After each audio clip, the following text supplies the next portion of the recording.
Hi, friends and friends of friends.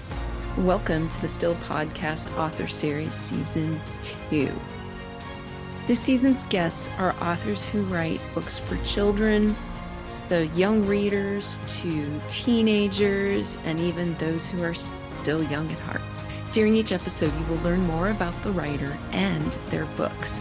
I bet you will find a new author and new books to love. Thank you for joining us. If you enjoy an episode, please leave a comment or respond to one of the poll questions at the end of an episode, or follow me on one of my social accounts. And of course, tune in next time.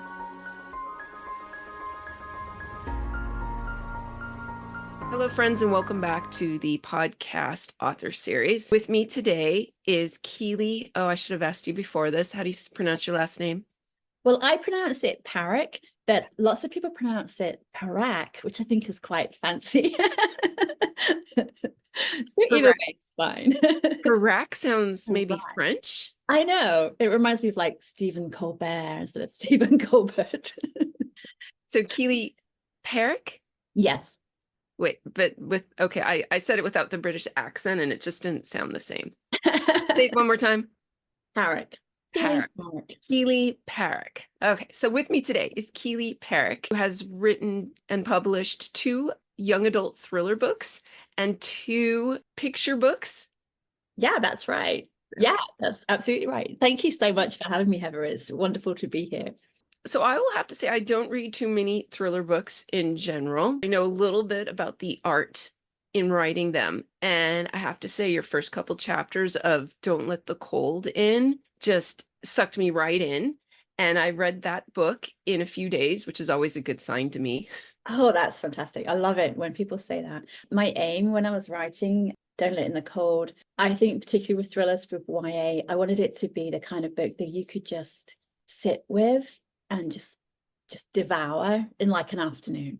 I'm a fast reader, so I'm like, it took me a few days. Keep turning, keep turning, keep turning. And I think that's just a design of a thriller. You end each chapter with some kind of suspense or something that makes you keep reading. And one of the visuals that you created that has just stuck in my mind was, I think it was maybe the end of the second chapter or something, but it was the crunching of the snow outside. Oh yeah, when you see someone's footprints.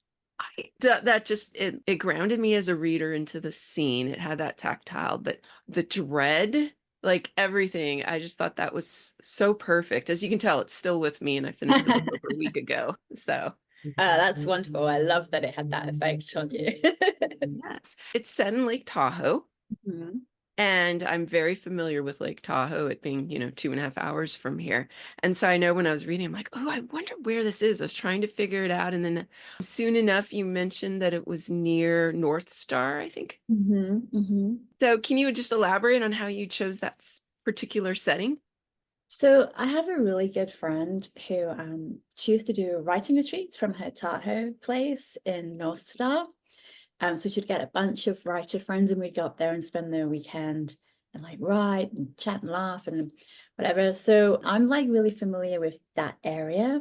And I've been there in the winter and I've been there in the summer, and there's very different kind of feel to it. And because she's such a lovely person, she let me and my son go up one summer and just hang out for the week. Mm-hmm. So he was only, I think he was about 8 or 9 at the time. So we were like having a really lovely summertime. It's beautiful up there. The cabin is gorgeous and the windows are massive. So it's almost like a wall of windows looking out onto like the trees, and it's beautiful and it's not very far to the beach. So in the daytime, we would have this really lovely time. And at nighttime, it's like really, really dark. And the house seemed really, really big with just the 2 of us.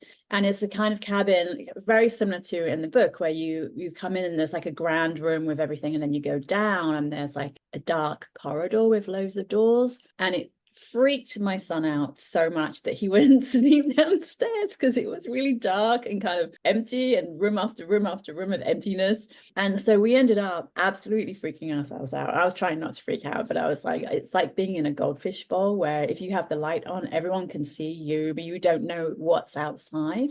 So I had that feeling, and we ended up sleeping in the lounge by the fire, like on sofas, even though she has these wonderful bedrooms and everything. And it was, I was just like, this is insane. And like, if I was a teenager, like if I was 15, 16, having to go through this without kind of any kind of grounding life experience as such of, what would you do, and how scary would that be? And that's where the initial idea came from. And then when I first started writing it, I actually set it in the summertime. And then I was like, actually, it would be much worse if it was winter. So just piling up all the bad things that can possibly happen to your character, basically. And that's where the initial idea came from. I love that it's not really winter. You said it in October, Yeah. but absolutely we can have storms in October. I mean, what was crazy, I think we had a storm in early May. My sons and I went snowboarding the last weekend. Heavenly was open April 20th. And then Wow. the next weekend it snowed. So, I mean, it's Lake Tahoe. Yeah, I wanted it to be something that wasn't expected, like, but could happen, if you know what I mean. So like you're saying, it's not that normal to have a huge snowstorm in October, but it's not impossible. And then things come true. Like it started off with a solar flare, and so that took out the power, and that fortunately didn't happen to us. But as you know, all the solar auroras happened this far down a couple of weekends ago. So I was going to mention that. I remember reading that and thinking, oh, was what was happening in your book, the solar flare, the aurora. the auroras, the northern lights. Right. And I'm like, that would never happen in Lake Tahoe. And then And it then it happened did. even here in the Concord area. So I thought that was really cool. I made sure I mentioned your book when I was talking with my staff, going, ooh, this just happened in a book I just finished reading. Oh, that's so funny. Thank you. Yeah, I think it's really funny. I don't know if you get this as well, because I know you write a lot of books, but when you write something and then it happens, and you're like, did I cause that? I mean, of course you didn't, but it's not something you ever thought would happen. I remember in a book that I haven't had published yet, I did a complete blackout in the mall, and then I went to the mall the next weekend and there was a blackout, and it's only happened to me once in my life. I was curious when that happened. Like, did you ever like post like on your Facebook or something like, hey, this is just what happened in my book? I did. Yeah, I did.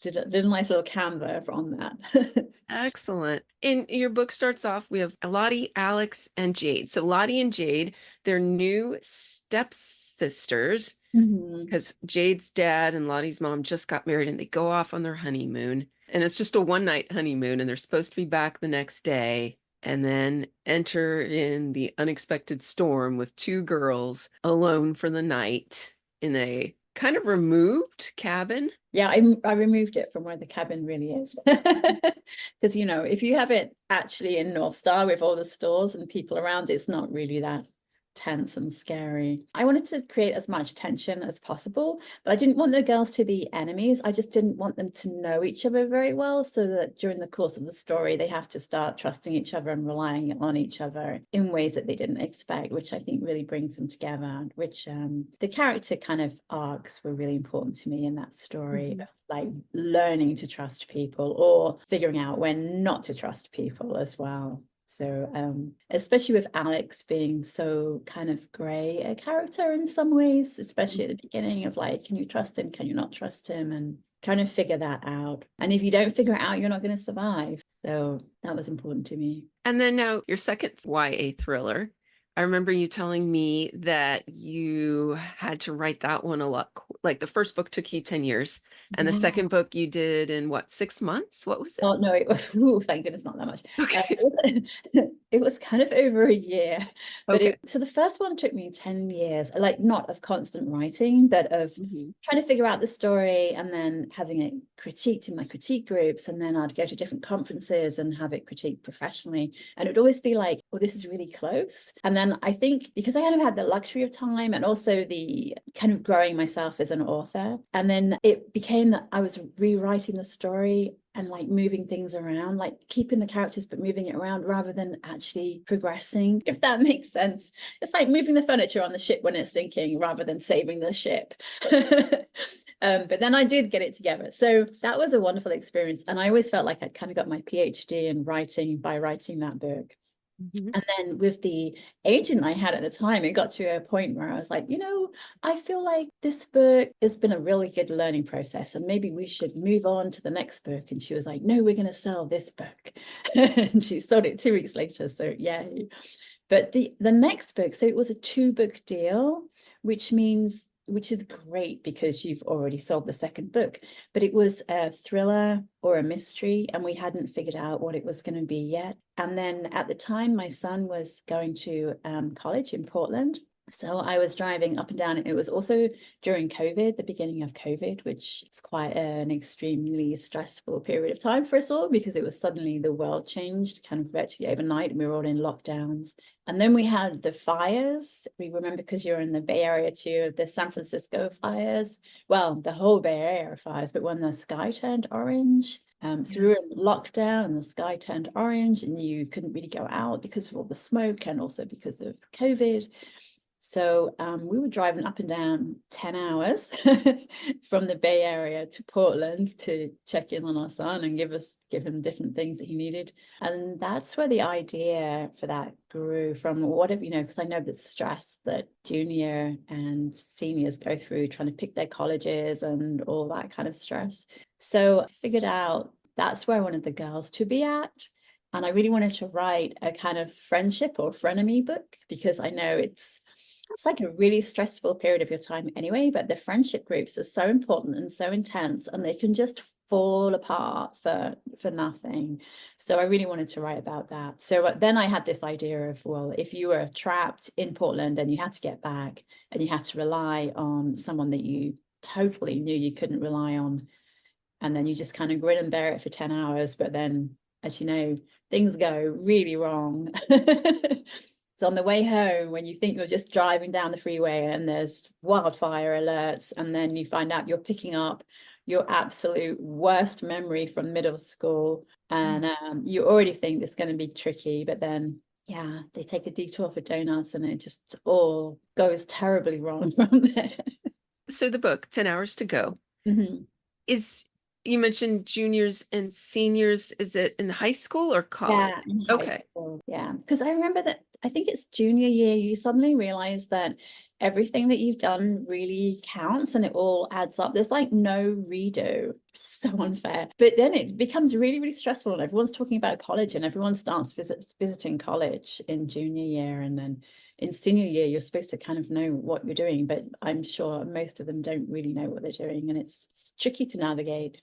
Oh yeah, my boys are freshmen at DVC at the community college and are just figuring things out now. So Yeah, it's hard. So I just wanted to pile on stress, like, thrillers. Pile on as much stress and friction as you possibly can and then put them in a wildfire situation and see what happens. yes. And you mentioned that the series is the Elemental series. Oh yeah, yeah.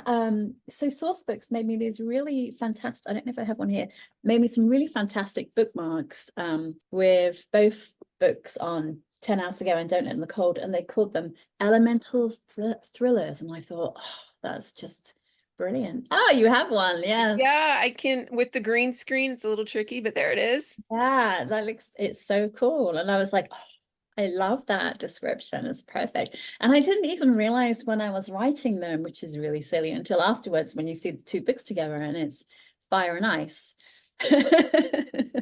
So I'm like, oh, what can I do next? Right. Gosh, what else? So there's fire, ice. What are the other elements? I'm not very fire, ice, is water an element?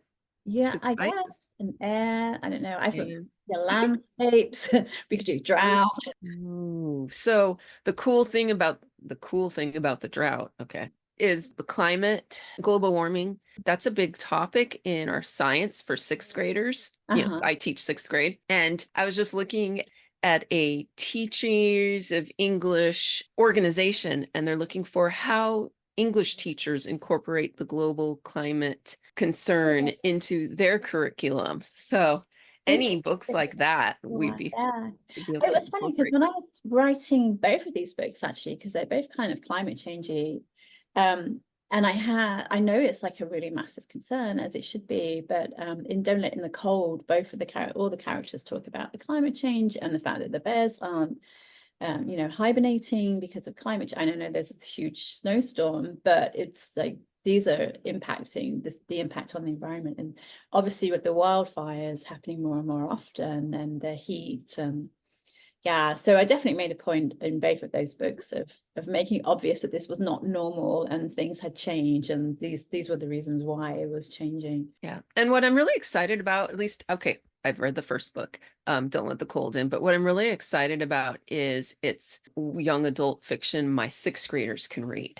It's Yes, totally appropriate for that. And they like the scary stories. So I'm really excited. Get it into my class library and see what they think. Because there's a lot of young adult fiction. I mean, I was just reading this all the great young adult fiction that's coming out and I looked and most of it I couldn't put in my classroom for my sixth graders. unfortunate. Yeah, well, and it really depends on the kids a lot as well, because I have a really amazing friend who's a writer who is a grown-up, like an adult, and she finds it absolutely scary and maybe too scary to read. And when she was reading the rough version, 'cause she was like always is like a critique partner for me, she called me halfway through and she was like, is everyone okay by the end? Of course, I can't possibly tell you because it'd be a massive spoiler. But she needs reassurance all the way through. And I think some kids, are great. And it's kind of like that whole thing of fairy tales, they exist so that they warn us and they show us that we can fight the dragons and come through, and be stronger. And it's like a safe way of experiencing danger and figuring out what you would do. But for some kids, it's like too much, it's too intense. But a lot of kids, I think, can probably handle it. But it just depends on the child, really. But yeah, there's nothing really graphic. And the wildfires, that's pretty, those are pretty scary. Um, Yeah, that's a very intense book. I think because, like I said, so we were talking about how the first one took 10 years. 10 Hours to Go took a year because it was under contract. Once we'd agreed on the basic outline, then I had like 2 months to write it, and then it was like quickly get it to the editor, do developmental edits, and rewrite it again and rewrite again, and here come your copy edits, and it was really, really, really intense. And also I was going through the launching of Don't Let in the Cold, so that like the timelines collided. So, and then there was like everything else that was happening in my life. It was just like the most intense. So I always say 10 Hours to Go was written through fear and panic. And I think that like really comes through. And I mean, it was perfect for that book. I think it really comes through in the writing, the intensity. So I think 10 Hours to Go is more intense, and the fire scenes are really intense, as you can imagine. But I think it's really important to show that. A lot of my research was to do with Paradise as well. I don't remember if you know the Paradise, the mhm. town there's an amazing documentary about that I would just have on a loop while I was writing. Yeah, so I've actually been to Paradise Oh, many really? times because I Uh-huh. went to Chico Oh, State. right. So before I even went there, we stayed up in Paradise. Mhm. Of course, haven't been there since all the fires and stuff. But yeah, it was a beautiful town, Yeah. some little small town up on a bluff or Mhm. maybe a plateau. And there's this beautiful canyon view just outside of town. So yeah, I'm very familiar with that area. And but Yeah. yeah, it's devastating what the wildfires are doing. Absolutely. So I didn't want to downplay that at all, because that was really like a huge tragedy. And there's so many amazing people that help during those situations and go above and beyond. So that was very kind of in the front of my mind when I was writing that book too. Mm. In fact, my dad just told me a story 5 years ago when the wildfires happened in Paradise. A dog owner lost their like four dogs, I think, except Mhm. one of them ran away like an hour away and was just reunited with them a couple weeks ago. So Oh, that's 5 years lovely. later, they got reunited. That's amazing. There is actually, as I don't know why, because I'm more of a cat person really, but there's a dog in both of these stories. As you know, I'm just seeing if I can find a picture. So one of the things I did when I was doing my launch, I actually did make a picture of the dog that stars in the novel. Mhm. Her name's a Snowdrop, and you'll meet her towards the end of the book, but she's Wait, lovely. wait. And I'm Snowdrop telling is you, in the wildfire one. Snowdrop, yeah, in the wildfire book. I'm seeing if I can find a picture for her, and I can't. She's a husky that they find. They kind of, Aw. spoiler, they kind of rescue a husky in the same situation. So yeah, you just made me think of that. But that's so funny. So the dog in the wildfire novels is Snowdrop, and Mhm. the dog in the snowstorm is named, Otis? it had to be a dog. I don't know how much a cat would have helped them in Oh, I know. that I mean, it was situation. really, really, that dog is so lovely and so important in the whole story and their survival and everything. So I was thinking of, like the survival stories of like Jack London and that kind of thing, where there's always a faithful dog. Mhm. Also, there's a thing I think about, if a boy appears at the door, for one thing, he's about, if you're a teenager, he's about the same age as you. But if it's a boy with a dog and the dog's a really friendly dog, there's something like more kind of trusting. I don't know if that's Mhm. ridiculous, but people who are kind to animals, you kind of trust more. Right. So are you working on a next book? I am. I'm revising a book that I've been working on a while, and I thought it was kind of ready, and then my agent and I realized it wasn't quite ready. So I'm going through and tweaking that and figuring out how to make that stronger. But that one is more of a horror, I guess, than a thriller. And it's set on the south coast of England, and it's very kind of pagany and witchy, and it's sort of contemporary, but also there's lots of supernatural elements, and it takes place over Beltane, which is May 1st festival where they burn the wicker man. So there's all sorts of masks and yeah, rituals, and then like a family history that she uncovers. So she's an American who goes back to England. She gets an invitation to go back to England to stay with her family that she's kind of estranged from, and she uncovers all of these historical links that her family has through the ages, through witchcraft and down to the Civil War times too. Yeah, so that's kind of been really fun to write. And there's lots of drowning villages and ghosts, and And this is young adult as well? this is young adult too. Yeah. Nice. And it doesn't have a working title? The working title is The Drowning Shore. Oh, I like it. Yeah. So I guess the title tells you what you need to know. It deals a lot with death. So Mhm. yeah. Wow, that's heavy. Wow. Okay. And Heavy, but there's a really nice romance. So it's a horror romance. awesome. You also written a couple of picture books, which I Yeah. think is such an interesting combination, thriller books and picture books. I know. So the picture books, the first one I wrote is Morning Sunshine, which is like very sweet looking. It's actually haiku. It's a series of haiku taking place from pre-dawn to sunrise. And Mhm. each haiku is like an animal or the beginning. So it starts with the morning chorus of all the birds singing in the morning. So it starts with a haiku about that. And then on the other side is a nonfiction about the haiku. So nonfiction about why the birds sing at dawn. And it goes all the way through. There's like rabbits waking up and snails. There's moths searching for somewhere to hide. There's deer and foxes and the science of pink clouds and why they happen, and then the science of the sunrise, and there's bees and that kind of thing. So it's very much a book about nature really, and have nature all around us. It's not like exotic nature, but it's like, look at this amazing nature that's in your own backyard or on your way to school or in the park near you. And then it has like a how to haiku at the end and a glossary. I think that's because of being a teacher before, but also because I really, really love nature, and environmental issues are really key to me. And like we're talking about climate change, and just Mhm. it's being in awe and seeing things and wonder and caring about their environment, so that they want to help, protect the environment. Yeah, And that's wonderful. And I love picture books for middle school students. We have a ton of them in our library. They're great. yeah, I love it. It's been really interesting. The feedback was really good. And then the next one was How Starling Got His Speckles, which is a fable. It's like an original fable about why starlings have speckles, but they only have speckles from kind of autumn through to the end of winter.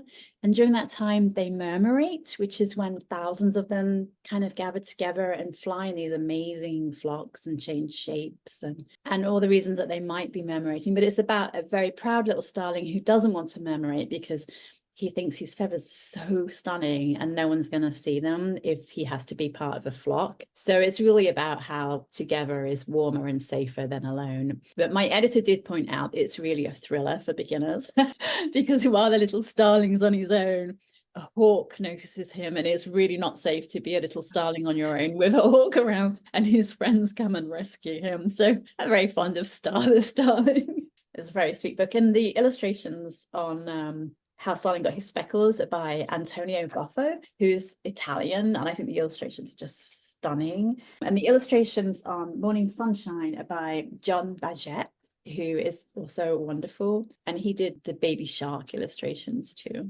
They're beautiful, the bold colors, and it's just gorgeous. They're both just gorgeous.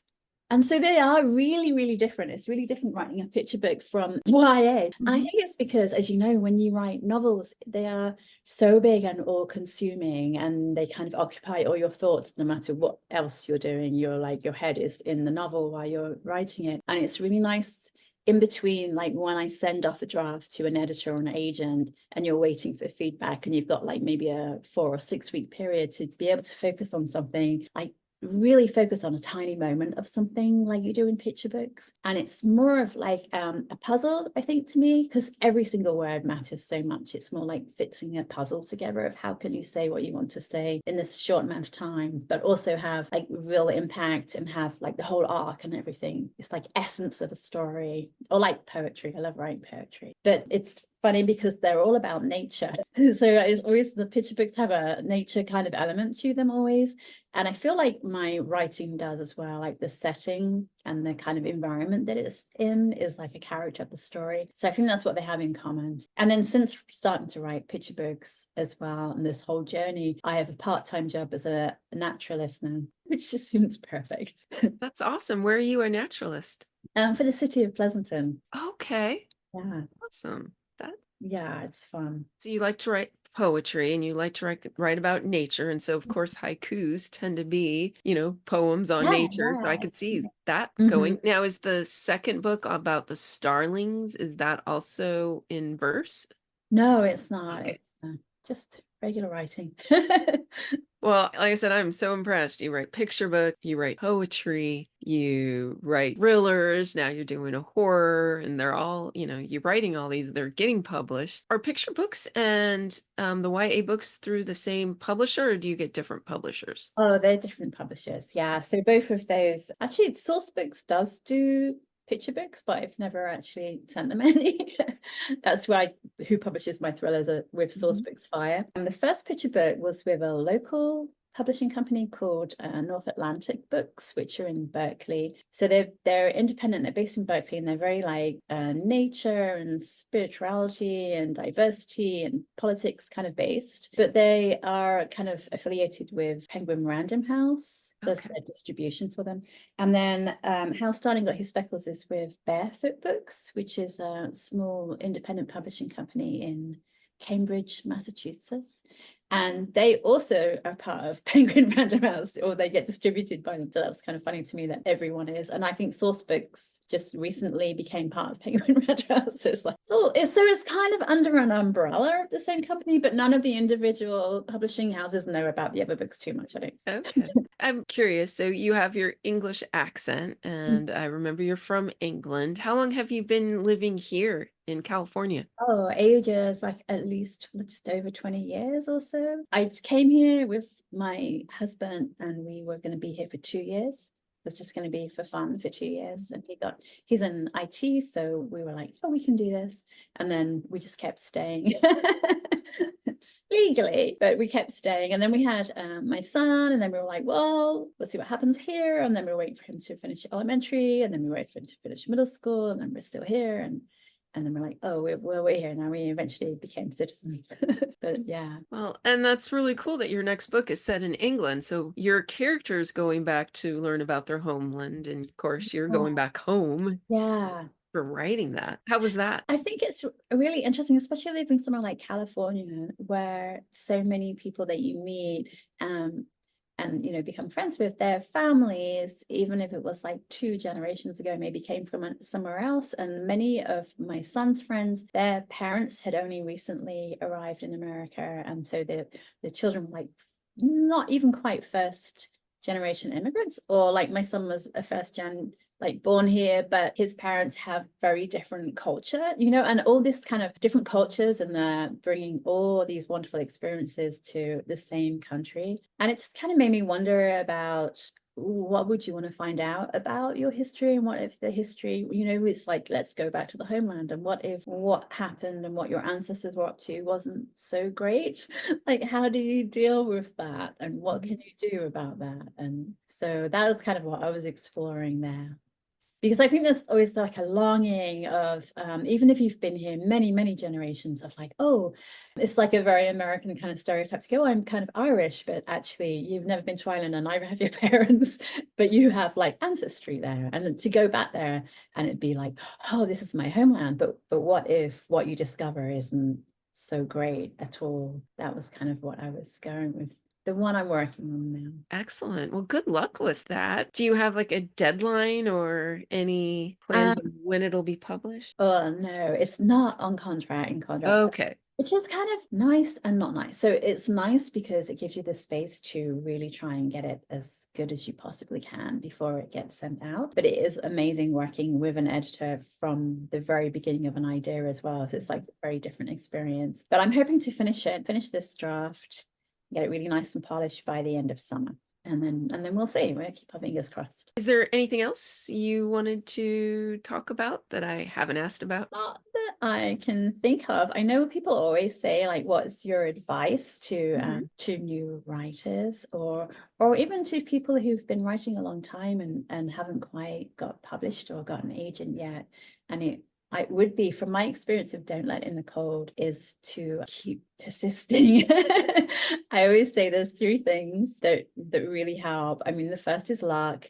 The next is skill. And by skill, I mean your craft. So keep working on your craft. And the third is don't give up. Like, persistence is everything. And it's really can be more of a marathon. And even if you get a lucky break and you get published really early, you still got to work on your craft, and you can't stop working on your craft.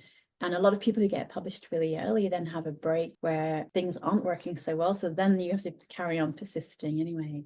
And just read as much as you possibly can, and make connections locally, because your friends who are in the same position and are going through the same things as you, and who's writing is a passion for it, they're going to be your lifeline. Yeah, that's all great advice. And I even in 6th grade, I get it, aspiring writers, which of course my favorite students, because I love teaching writing. Yeah. All that is great. Keep persisting, keep working on the craft, keep reading. Yeah, absolutely. And try and remember what it is that you love doing. I was thinking, if I didn't ever get published, I know I'd still be writing. Congratulations on getting published. Thank you. 4 books now, hopefully a 5th one on the way. It's huge. Yeah. It's good. Thank you once again for joining me on the podcast. Thank you so much for inviting me. Thank you for joining us. Feel free to subscribe, like us, rate us. Look forward to seeing you next time.